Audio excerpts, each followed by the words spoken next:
marche comme un aveugle qui ne sait pas où il va. Tu marches comme un sourd qui n'entend.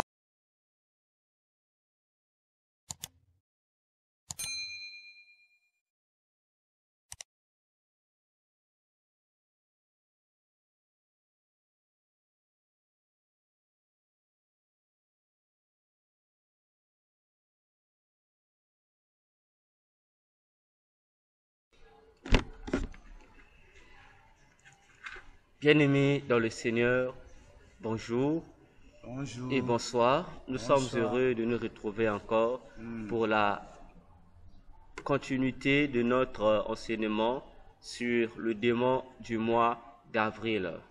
Ainsi, je vais donc laisser la parole au pasteur Nestor pour pouvoir nous recommander encore au Seigneur et ramener toute pensée à l'obéissance de Christ. Gloire te soit rendue, Seigneur, Dieu Tout-Puissant. De nous faire grâce encore ce soir et à ce moment d'être ici en ton nom pour, Seigneur Dieu, ce partage. Seigneur Dieu très saint, tous ceux qui de près et de loin qui, Seigneur Dieu, se connectent avec nous, au moyen, Seigneur notre Dieu Tout-Puissant, de ces appareils, mais aussi soutenus par le Saint-Esprit, Yahweh, Seigneur notre Dieu Tout-Puissant, que toute la gloire te revienne et que chacun, Seigneur notre Dieu Tout-Puissant, soit en paix avec lui-même, en paix, Seigneur notre Dieu Tout-Puissant, avec le Saint-Esprit, pour que, Seigneur, nous soyons tous connectés et ensemble puissions recevoir de toi tout ce que tu nous accorderas comme révélation et ce que tu nous diras comme enseignement. Éternel Dieu de grâce, je prie que tous les lieux où se retrouvent tes enfants soient sanctifiés maintenant, Alléluia. Père éternel. Que tout esprit de perturbation soit chassé, Seigneur notre Dieu, afin que la paix soit établie, Seigneur Dieu, en tout lieu, et que chacun soit attentif. Seigneur Dieu très haut, bénis ton serviteur par lequel tu passes pour nous transmettre, Seigneur Dieu Tout-Puissant, tes enseignements et avec lequel, Seigneur notre Dieu Tout-Puissant, nous allons aussi faire ce partage. Seigneur Dieu Tout-Puissant, qu'il soit encore disposé et disponible pour recevoir de toi, Seigneur, encore des révélations qui, Seigneur notre Dieu, nous conduiront à être éclairés, illuminés comme tu le voudrais, Seigneur notre Dieu. Entre tes mains, je recommande ces moments. Entre tes mains, je recommande tous ceux qui sont avec nous, tous ceux qui vont nous rejoindre après, tous ceux qui prendront connaissance de ceci après que nous ayons fini, qu'ils soient sous ta bénédiction et qu'ils soient remplis, Seigneur notre Dieu, afin que rien ne manque en eux. Au nom de Jésus. Amen. Amen. Bien. Alors, pasteur, par rapport à ce que nous avons fait là dernièrement, y a-t-il des préoccupations? Y a-t-il des questions avant que nous ne poursuivons au point 2? Bon, non, on avait déjà quelques questions qui étaient déjà posées. Là, pour le moment, non. L'Esprit n'a pas suscité d'autres questions.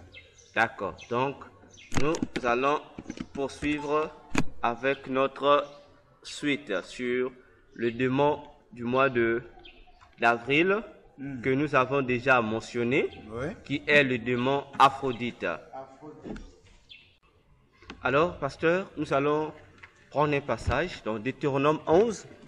Deutéronome 11. Oui, le verset 11 jusqu'au verset 12.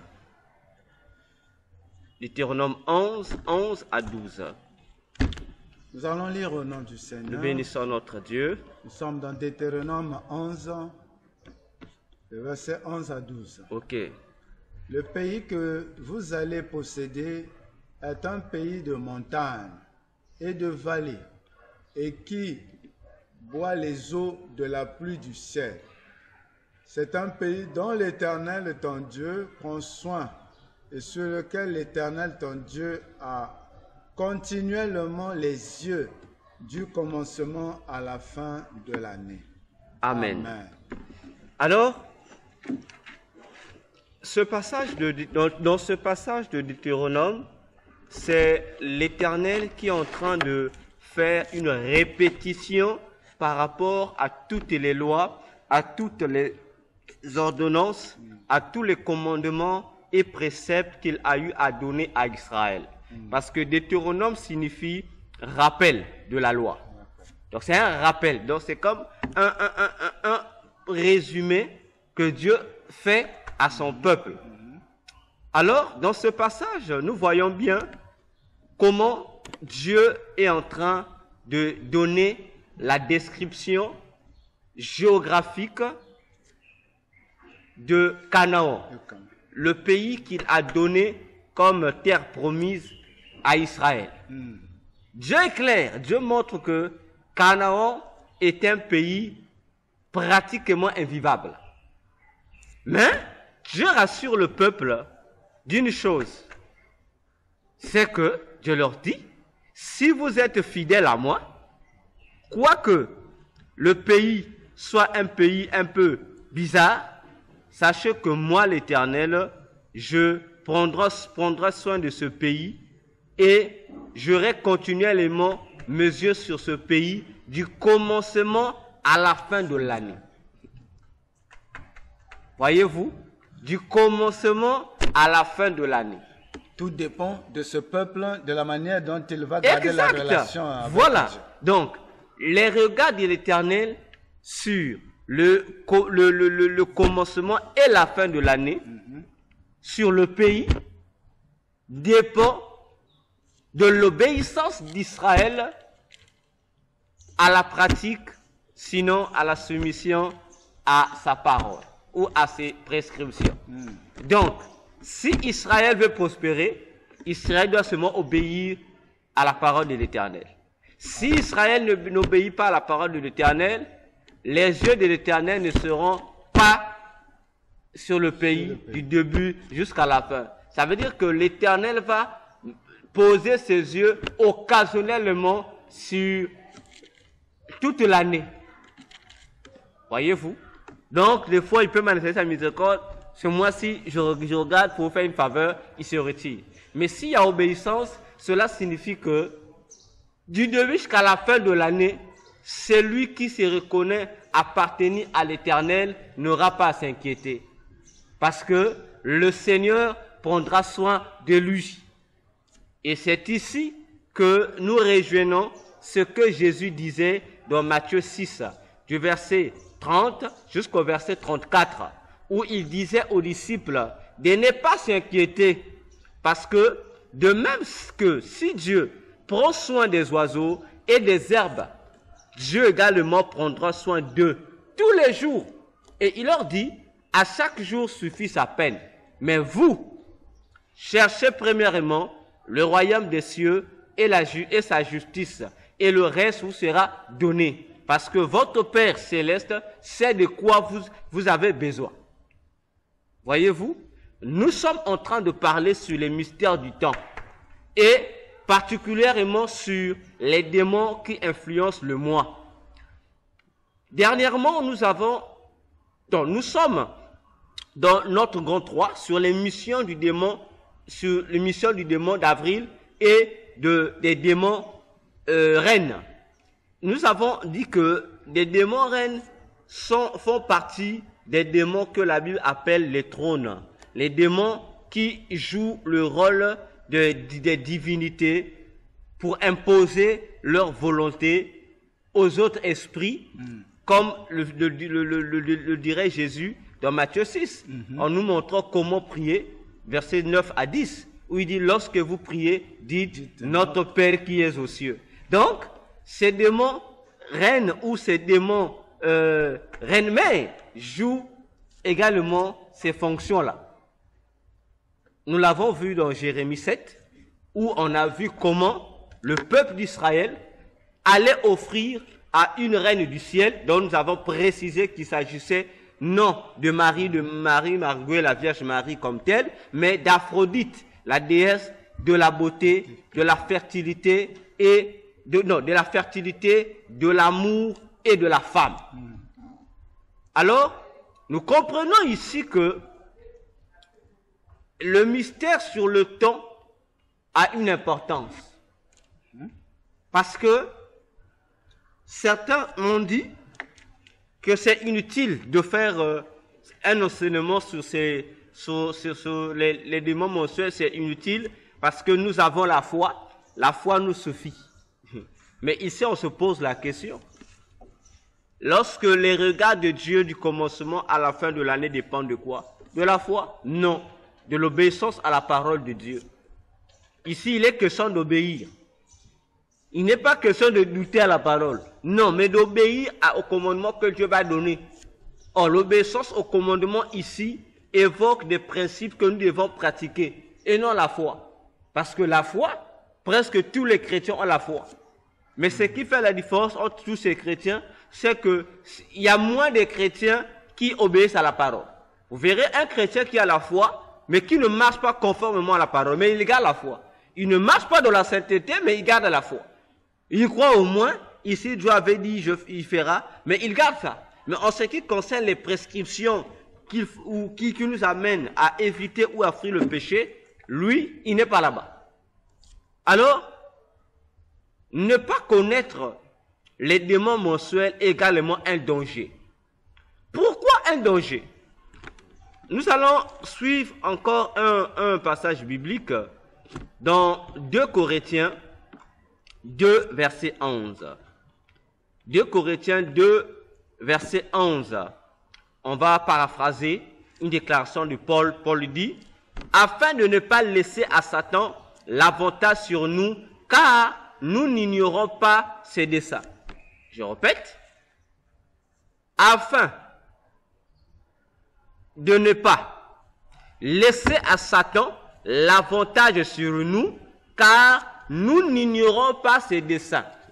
Nous savons déjà que lorsque nous parlons des desseins ici, il s'agit des projets, des plans qu'une personne, voilà, des activités qu'une personne met en jeu pour un objectif précis.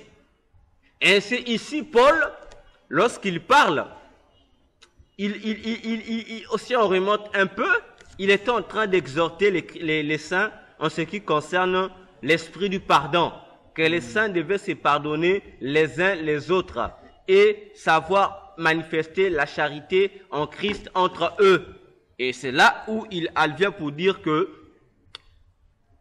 pourquoi pratiquer l'amour, pratiquer le pardon? Il dit c'est pour ne pas donner à Satan le pouvoir d'avoir un quelconque avantage sur nous.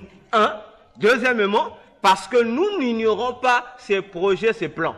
Nous comprenons ici, avec l'apôtre Paul, qu'il est important pour tout chrétien d'être en avance par rapport à Satan et de connaître les plans, les projets, les stratégies, les activités que Satan a déjà eu à concevoir. Parce que ignorer une seule activité de Satan est un grand danger. De surcroît, dans 1 Pierre 5, le verset 8, l'apôtre Pierre nous dit aux enfants de Dieu, il ne s'adresse pas aux païens, mais aux enfants de Dieu, il nous dit d'être sobre et de veiller.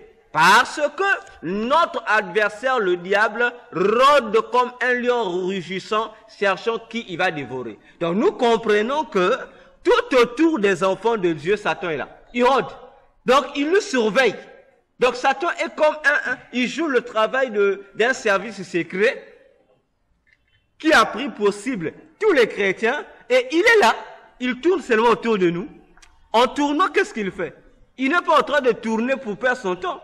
Il tourne pour simplement créer des moyens, créer des voies, créer des situations, créer des perturbations qui vont faire que toi, qui est sa cible, que tu baisses la garde, que tu lui donnes un certain accès, afin que lui, les projets qu'il a conçus en tournant autour de toi soient réussis dans ta vie. Parce que lui ne cherche qu'une opportunité. Ainsi, personne ne pourra dire maintenant qu'il doit ignorer les démons mensuels. Parce que il y a certains combats, comme je sais de le répéter, auxquels nous sommes confrontés chaque année, n'ont rien à voir avec les sorciers des familles, n'ont rien à voir avec les sorciers du quartier, n'ont rien à voir avec les féticheurs qui habitent le pays, mais c'est un problème qui concerne les démons du moi. Parce que la hiérarchie satanique a établi des fonctions et chaque fonction est gouvernée par un certain groupe d'esprits impurs. Si tu n'as pas un conflit avec les sorciers, tu auras un conflit avec les féticheurs. Si tu n'as pas de conflit avec les féticheurs, tu auras un conflit avec les magiciens. Si tu n'as pas un conflit avec les magiciens, tu auras un conflit avec les gens de loge. Si tu n'as pas un conflit avec les gens de loge, tu auras un conflit avec les charlatans. Si tu n'as pas un conflit avec les charlatans, tu auras un conflit avec les catcheurs. Si tu n'as pas un conflit avec les catcheurs, tu auras un conflit avec les hommes politiques. Voyez? Donc, là encore, nous sommes simplement sur le plan des humains qui travaillent pour Satan. Donc, si tu rates ces humains-là, donc, autrement dit, si tu réussis à surpasser ces humains-là, à ce moment-là, tu seras maintenant en conflit avec les esprits méchants dans le lieu céleste. Au fur et à mesure, tu iras aux principautés. Après les principautés, tu auras aux autorités. Après les autorités, tu auras les dominations. Après les dominations, tu auras les trônes. Et après le trône, tu auras les divinités. Et une fois que tu surpasses tout ce monde-là, à ce moment-là maintenant, tu vas atteindre ce qu'on appelle l'armée de Satan ou la puissance de l'air. Voyez-vous? Alors, chacune plutôt de ces catégories de Satan ont des missions spécifiques. Ainsi, comme on disait tout à l'heure avec l'apôtre Pierre, que Satan rôde comme un lion rugissant. Alors, pasteur, Satan n'est pas omniprésent. Non. Mais comment Satan fait-il pour rôder autour de chaque enfant de Dieu? C'est par ses ministres. Ok. Donc, vous comprenez ici, comme j'ai toujours dit, dans la Bible, lorsqu'on dit Satan, ce n'est pas forcément Satan parce que le mot Satan veut simplement dire adversaire. La Bible présente Satan comme le serpent ancien. Mais ici, Pierre dit comme un lion rugissant. Attention, ici, il présente une autre catégorie ou une catégorie des esprits. Or, lorsque nous parlons du lion, nous le savons que le lion nous amène la royauté. Donc, nous comprenons déjà ici avec Pierre que les esprits de contrôle que Satan met tout autour de chaque chrétien nous renvoient déjà, si nous regardons dans la hiérarchie satanique, que Éphésiens 6, 10 jusqu'à 17 a eu à représenter, eux s'arrêtent de 10 à 12, oui. On va voir, ça nous ramène aux principautés. Éphésiens 6, verset 12, qui les cite, ça nous ramène aux principautés. Parce que le mot principauté, c'est ce qui ramène au prince ou encore au roi. Or, l'esprit les démons principautés, ce sont ceux-là que nous appelons couramment par des esprits territoriaux. Nous nous rappelons dans Daniel 10, les esprits territoriaux qui gèrent les nations à partir des totems que porte chaque nation. Parce que chaque nation est représentée par un animal donné. On va le remarquer que lorsque nous voyons les États-Unis sont représentés par un animal. Cet animal, c'est souvent ce que nous confondons avec l'aigle. Bon, quoique c'est comment on l'appelle, le pigouin, c'est un animal, un oiseau, qui a les ressemblances avec l'aigle, mais il n'est pas l'aigle. Souvent, on le représente là. Les États-Unis, c'est un démon également, cet aigle-là. Mais l'animal qui représente l'Amérique, c'est cet animal qu'on appelle Chicago. Chicago Bulls. Chicago Bull. En fait, c'est comment on appelle ça? C'est un taureau. C'est un taureau. Ici, lorsque vous allez en Amérique, dans le plan occulte, le démon territorial qui gère l'Amérique, c'est ce démon-là, Chicago. Parce que l'aigle, lui, gère dans un autre domaine. Mais le démon territorial, c'est Chicago. Souvent, lorsque vous entendez un pays, par exemple, on dit, tel pays, ce sont des éléphants. La Côte d'Ivoire. On dit que spirituellement, le démon qui contrôle la Côte d'Ivoire, c'est un éléphant. Qui est aussi devenu pour nous ici parce que... Mais oui, mais c'est ça l'objectif. C'est ça l'objectif. Vous voyez? C'est ça l'objectif en fait. C'est ces démons-là qui s'incarnent le plus souvent dans les armoiries de l'État. Ce sont eux. Ils sont là. Donc, on comprend pourquoi 1 Pierre 5, 8 nous parle de cette fonction-là de service secret qui tournique autour de chaque chrétien. Parce que ces esprits qui contrôlent les territoires, ils sont là, ils nous surveillent. Ils mettent toute une organisation pour nous surveiller, pour surveiller nos faits et gestes. Partout, dans tout ce que nous faisons, ils surveillent. Parce qu'eux, ils ont simplement besoin d'avoir ce que nous appelons naturellement une porte d'entrée pour rentrer afin de mettre en nous leur sémence ou de nous imposer la volonté de Satan, Lucifer. Raison pour laquelle la Bible nous dit « priez sans cesse ». Et Ecclésiaste, répète, je crois, Ecclésiaste 9, 8, dit ceci, qu'en tout temps, tes vêtements soient blancs et que l'huile ne manque pas sur la tête. Or, avoir les vêtements toujours blancs veut dire toujours marcher dans la sanctification. Et avoir l'huile sur la tête veut dire toujours avoir l'Esprit de Dieu, à être en harmonie avec l'Esprit de Dieu. Parce que s'il y a l'huile dans ta tête, ça veut dire que tu sauras garder tes vêtements blancs. Parce qu'il y a des gens, ils ont des vêtements blancs, mais ils n'ont pas l'huile dans la tête. Donc, autrement dit, ce sont des tombeaux blanchis.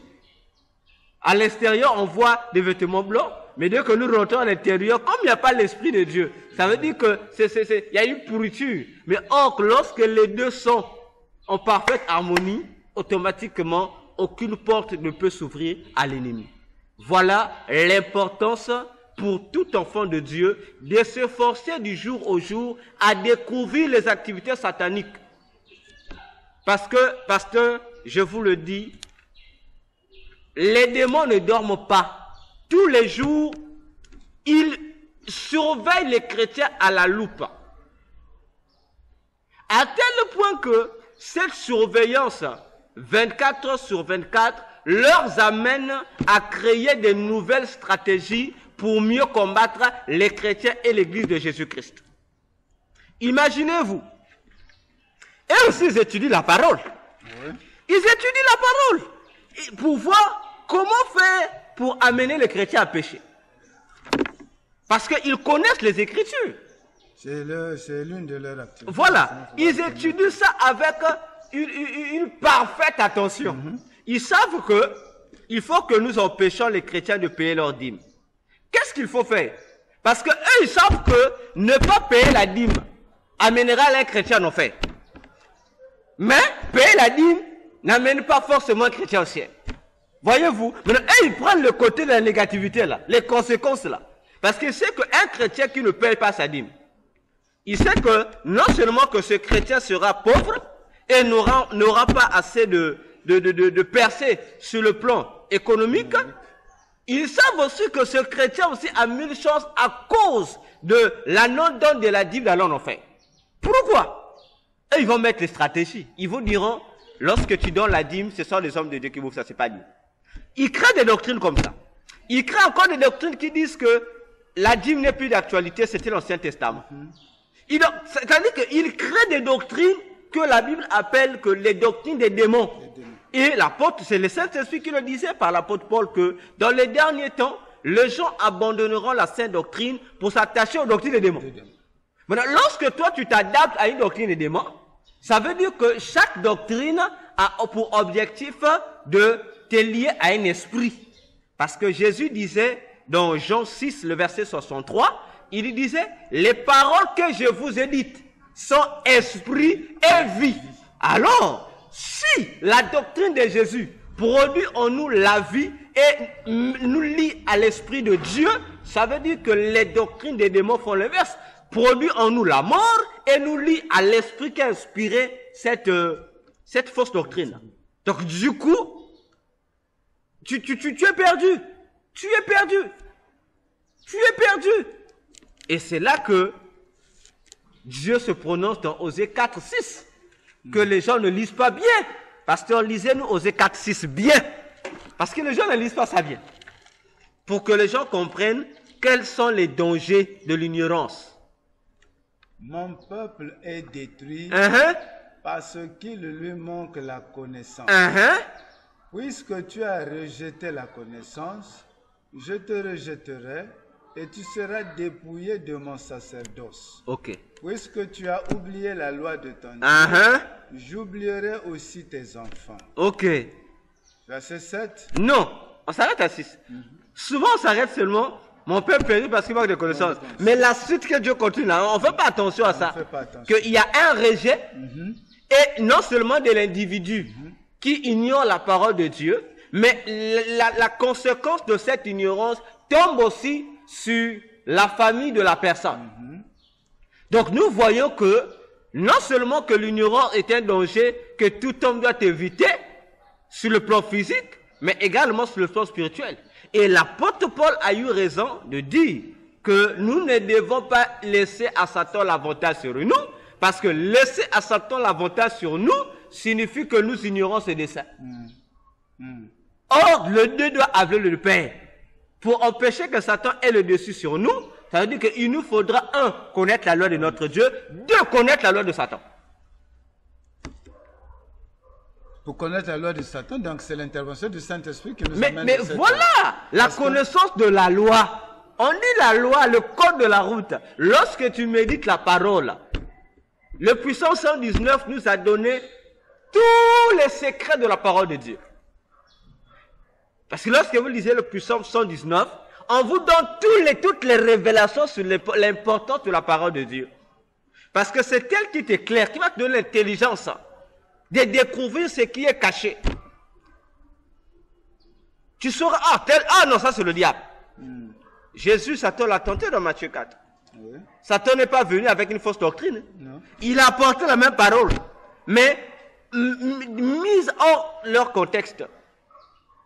Jésus fait ceci, il est écrit. Jésus aussi répondait. Mais si Jésus ne lisait pas la parole, ou ne connaissait pas la parole, Jésus allait dire, oui, Satan a raison, c'est écrit. Et c'est là que l'ennemi nous met en erreur.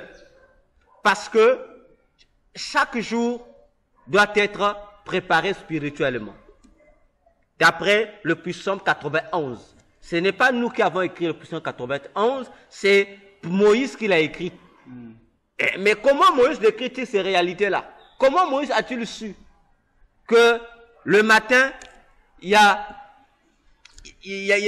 une... Comment Moïse appelle ça? Il dit, le matin, il y a une flèche qui court le matin, et à midi, il y a la peste qui est là, et la nuit, il y a des terreurs qui vous veulent. Ça veut dire que les trois éléments constituent ce que le juif appelle les trois grandes parties d'une journée. Et nous comprenons que ça, ces trois parties sont combattues. Parce que chaque partie est comme assignée à une catégorie d'esprit qui vient combattre. Mais si toi, tu n'as pas parlé la matinée, ça veut dire que la flèche qui court le matin va t'atteindre. C'est une flèche. Il y a une flèche qui est tirée. Bon, là, on nous parle seulement dans un terme globaliste. Mais il y a combien de démons qui tirent ces flèches-là? Sans compter le sorcier. Sans compter le féticheur du quartier. Voilà, voyez-vous. Bon, maintenant, par rapport à toutes ces flèches, si toi, l'enfant de Dieu, le matin, tu n'as pas eu le soin de préparer ta journée. Comme dit Ephésiens 6, que ayez avec vous le bouclier de la foi pour éteindre les traits enflammés du diable.